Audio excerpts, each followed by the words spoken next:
From fighting the most massive fires in Chicago to looking super cool doing it, the cast of Chicago Fire was good at what they did. The show is celebrating its 10th anniversary, so let's look at what the actors are doing now. Let's start with Terry Reeves. If you watch a lot of TV shows, you know she's a big deal. You might recognize her as she's been a guest star on a lot of really popular shows. She's been doing pretty well since she left the show, even though fans were super shocked that she left because everyone loved her. In addition to being an amazing actress, she's also a certified personal trainer. She knows Brazilian Jiu-Jitsu and has a black belt. Once she left the show, she became a regular on my favorite Marvel show, The Punisher. She played Marlena Olin for 2 seasons and has also played Dorothy on ABC's Once Upon a Time, and KJ Jameson in Battleground, which is Hulu's first original scripted show. She has played many different characters, including recurring ones and guest stars, and has been in many full-length movies as well. Another female star is doing pretty great since leaving the show. Lauren German has been doing great. Fans couldn't be too sad that she was leaving the show. Why? Well, because they found out that she would be playing a huge role in another TV show. She got the part of LAPD detective Chloe Decker for all 6 seasons of the show Lucifer. It aired on Fox, is now on Netflix, and was super popular. You won't believe it, but she's been in the industry for almost 15 years and has done well because she has worked very hard. Plus, she has a super interesting degree and would have been a great anthropologist if she hadn't become an actor. In a recent interview with Variety, she said that she'd like to do more comedic work because it challenges her to think of new ideas. But fans know that she hasn't been on the big screen for some time now. She's currently in between projects, although I'm sure we'll see her pretty soon.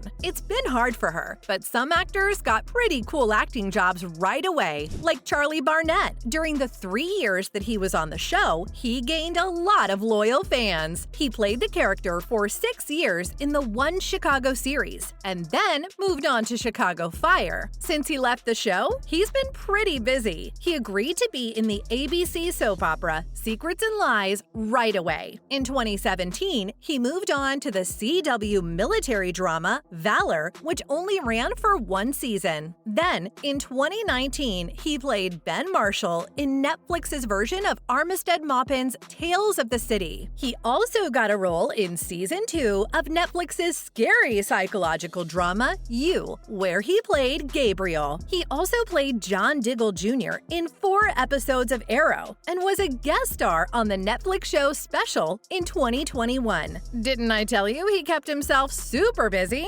Another actress from the cast didn't take a breather either. I'm talking about Dora Madison. Since she left the show, she's been doing pretty well. She played James Vanderbeek's opposite on the Vice TV comedy show What Would Diplo Do, and has also been a guest star on a lot of pretty cool shows. Fans loved her because of her positive attitude and the obvious love that she had for her career. Her character was one of the very few who were allowed to leave the show alive. So, there is a small possibility that she could come back to Ambulance 61, the spin-off show. Plus, she recently signed a big Christmas film, so it's safe to say that she's doing great, and fans adore her, much like this next actor who everyone loves like a little brother. It's none other than Stephen R. McQueen. After leaving the show, he went back to playing his most famous character. You know I'm talking about Jeremy Gilbert on The Vampire Diaries. He did the series finale for the show. TVD fans thought they had seen the last of him, but then he made a special appearance in the spin-off show Legacies in 2018. Everyone loved the super masculine vampire hunter, and he got super famous because of it, going on to sign a bunch of movies. Apart from acting, he's pretty good at sports. He can box, plays ice hockey, and is into horseback riding and hand-to-hand combat. Plus, he loves video games, just like Jeremy did. He wanted a little change of pace and signed on for the movie Piranha 3D, which became a cult classic. The cute actor started started getting leading roles after that. He starred in the Hallmark movie called Home by Spring and the 2020 Western The Warrant. Sounds super awesome, right? He's living the dream. Let's talk about another fan favorite, Monica Raymund, who played Gabriella Dawson. She didn't have any problems landing a role as soon as she left the show. She's now the main character on the Starz drama Hightown as Jackie Quinones, a National Marine Fisheries Service agent. She also has a supporting role in the new romantic comedy Film Brothers. In the past year, she came back into Dick Wolf's life when she voiced a character in the Wolf Entertainment podcast Dark Woods. What fans loved about her was that she left the show without any drama going on behind the scenes. She simply wanted to expand her career by becoming a director, and she did. She directed an episode of Law & Order Special Victims Unit in 2018 and has had a lot of success in the last few years, directing episodes of a lot of cop shows that rule CBS. Her career as a director is on the rise. She's been just as busy in front of the camera as behind it. The actress even made an appearance in the science fiction podcast Dark Woods. Lastly, I'll talk about two fan favorites from the show: the actress who played Gianna Mackey, Adrienne Ray. She's currently playing Brittany Pitts in the Paramount Plus version of The Game, and also plays Candace on the show Atlanta. She has also been in the comedy drama Welcoming Matt, which came out last year. Like all of the other Fire actors, she's been doing pretty well on the big screen. Even though her role in The Game is important, it requires much less of her than the roles she's had before. The series only had 10 episodes, instead of the usual 18 to 24 for a network show, and you'll only be able to watch it on Paramount Plus. She's been doing pretty great. Just check out her socials and you'll stay super up to date on her daily life. Similarly, Jesse Spencer has been having a pretty good run too. After leaving the Australian serial more than 20 years ago, Spencer played Billy Kennedy again for the series finale earlier this year. This was the role that made him famous. Soon, he will be seen in the Disney Plus comedy drama series Final Days of the Space Race. There is good news and bad news when it comes to his career. The good news is that he found a new job right away, but it looks like he won't ever be coming back to Chicago Fire, not even small cameos. Other than that, things seem to be pretty interesting for him. He'll be moving back home to Australia to film the series for Disney. Trust me when I say it sounds super cool, and we know that he'll be awesome in it. That's all I've got on what happened to the Chicago Fire actors and where they are now.